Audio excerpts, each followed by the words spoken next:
It takes the average Subnautica player 40 hours to earn every single achievement. I'm gonna do it in just 10.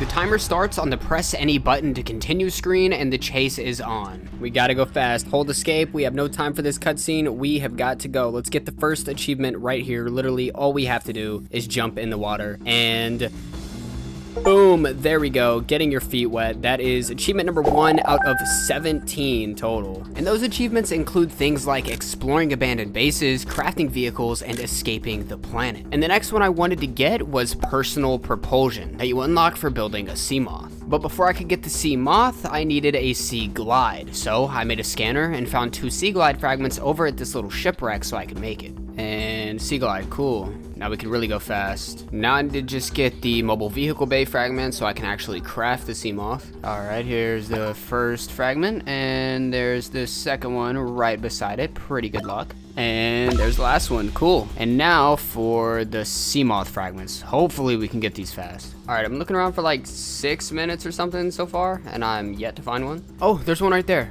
Literally right as I say that, I find one like 10 seconds later. Cool. All right, that is the first fragment done. Let's go find the other 2. All right, got the second one. There we go. Boom, there it is, last one. Sick. And let's go build us a seamoth. I really want to try to get the seamoth crafted by the 30-minute mark, and I think I should be able to do it. All right, I need some lead. Oh, there we go. Cool. First try. Oh, and another piece. All right. All right, now we should have everything to craft this. I already made the mobile vehicle bay a little bit earlier. And boom, seamoth personal propulsion. Second achievement, just 26 minutes and about 20 seconds in. And now that I had my seamoth, I wanted to take some time to get some of the classic Subnautica chores out of the way, like scanning for fragments and collecting resources that I knew I would need. So I headed off to the shipwreck in the sparse reef, and in the nearby caves, I found some diamonds, rubies, and even a time capsule that gave me a free thermo blade. Oh, we got a thermo blade. Let's go. I don't have to craft one. That's sick. But now that I had gotten a few resources, it was time to explore the wreck itself to look for some blueprints. All right, let's pray for something actually useful out of this data box, because a lot of the things in the data boxes you don't actually need to beat the game. And we get vehicle upgrade console. Let's go. That right there.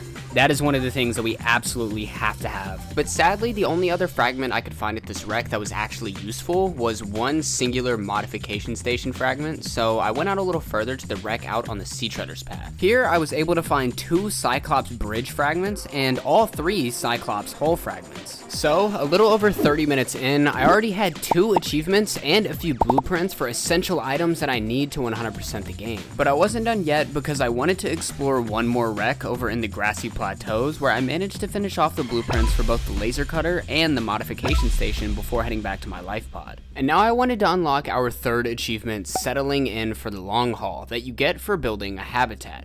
All right, habitat builder, boom. And then we are going right now to create a base and get this achievement. The compartment there. And then we just need one more titanium from somewhere.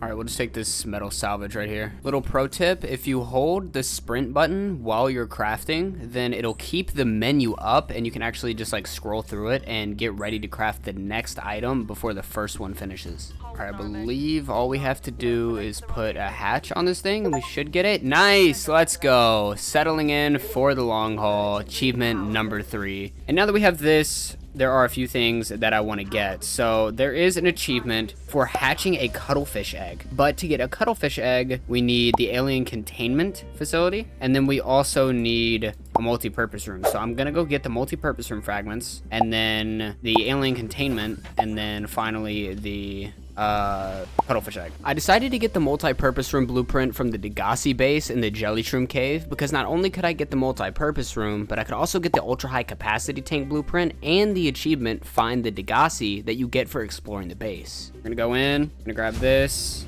We need to grab another PDA to get the achievement for being here, but we're gonna get this water filtration machine and then we're gonna get the PDA and then we're gonna go up for air. All right, boom. There we go, follow the Degassi, easy achievement right there. Let's go get some air and then we're gonna come back in here and finish scanning some things. Come in here, we're gonna scan the bed, that way I can sleep. We're gonna pick up the data box, it should give us the ultra high capacity tank blueprint.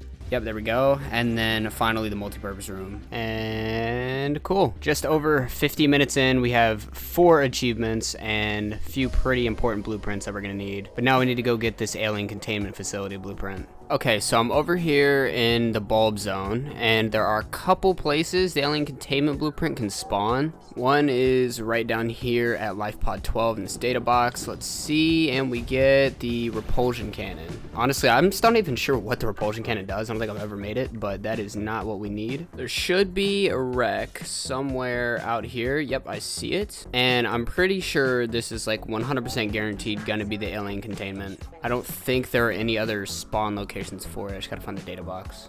Oh, it's literally right here out in the open. Okay, let's see. And boom, alien containment, sick. All right, this thing took a lot of quartz to be able to get the materials for, because you need like 5 glass, so 10 quartz. And it should be done, nice. And now we need to add a hatch to it so we can actually go inside, but I need even more quartz. Think I have some though. Yep, there we go. And then I just need 1 piece of titanium, I'm pretty sure. Limestone outcrop, gimme. Thank you, titanium. No thank you to the crash fish that just tried to kill me though. And hatch, cool. Now we have multi-purpose room, the alien containment, and so all we need now is the cuddlefish egg. But I know a really easy, really safe place to get it, so it should not be too much trouble. And then all we have to do is just wait for it to hatch. All right, so over here somewhere in this big old mushroom tree, can actually find a cuddlefish egg. And there's obviously not really any dangerous creatures over here. So I think if we just swim up in these little caverns, yep, right here, give me that. And now that I had the egg, all I had to do was place it in the alien containment and give it some time to hatch. But in the meantime, I wanted to check a few more wrecks for some blueprints before moving on to the next achievement. At the first wreck, I was able to find the final Cyclops bridge fragment, which left only the engine remaining. At the second wreck, I scanned both prawn suit drill arm fragments to get that blueprint and 1 grapple arm fragment before moving on to the third wreck, where I found all 3 Cyclops engine fragments, completing the Cyclops blueprint. All right, made it back to my base. This dude has hatched, he's swimming around, so all we have to do is, I think, just drop him outside and we should get the achievement. Let's see, there we go, and boom, man's best friend. Let's go, achievement number 5. And the next achievement I wanted to go for was extinction event avoided, that you get for repairing the Aurora's reactor. But the achievement wasn't the only thing I wanted to get here. There was still the prawn suit blueprint, the Neptune rocket blueprint, and the free seamoth depth module that you can find in the seamoth bay. But with all that out of the way, it was now time to actually repair the reactor so that we could get the achievement. And here in just a few seconds, we should get the achievement. Boom. Nice. Extinction event avoided. Let's go. And now that I had both the prawn suit and Cyclops blueprints, I wanted to build both of them to get their corresponding achievements. But first, I took some time to make a moon pool, modification station, and a vehicle upgrade console, since I would need all 3 to upgrade my prawn suit to get down into the lava zone. And shortly after, I was able to finish gathering the materials to craft the prawn suit, unlocking the Ordered the Prawn achievement. And 20 minutes later, I followed up with the Cyclops, unlocking the 40-foot sub for 1 achievement, putting us at 8 out of 17 in just over 3 hours. Now, there are 2 achievements that you're most likely not gonna unlock in a normal playthrough of the game. Those being Man's Best Friend, which we did earlier, and the other one being Sea Monsters that you get for exploring the Degassi base in the Deep Grand Reef. So I wanted to go ahead and get this one out of the way so I could focus on just getting through the actual game. And after upgrading my seamoth's depth to 900 meters, I made my way down to the base. We just need to grab a PDA, and that is what will give us the achievement. Is this it right here? Nice, sea monsters, let's go. I then followed up that achievement by unlocking 2 more, one for visiting the floating island and another for visiting the mountain island before heading off on my first real adventure in this run. Like I said earlier, I need a fully upgraded prawn suit to get down into the lava zone, but the thing is, I need nickel in order to build the first depth module, which is located in the Lost River. Now normally this trip is pretty tedious since you have to travel so far for just 1 resource, but here we can actually knock out 2 birds with 1 stone. There's an achievement for finding the disease research facility that's in the Lost River, so by taking the entrance in the bulb zone, I was able to get the achievement and the nickel I needed for the depth module. And after crafting it, I made my way back down to the Lost River and further down into the inactive lava zone, where I mined some kyanite, which I used to craft the Mark II depth module, fully upgrading my prawn suit. And since it was now upgraded, I went back to the lava zone and over to the lava castle, where I explored the thermal plant, earning the achievement Thermal Activity, before beginning my journey down to the primary containment facility. Whoa! Oh! Dude, yo, my game is bugged. Yo, my game is actually bugged. One of the sea dragons is like invisible. My game is actually glitched. This is actually not fair, dude.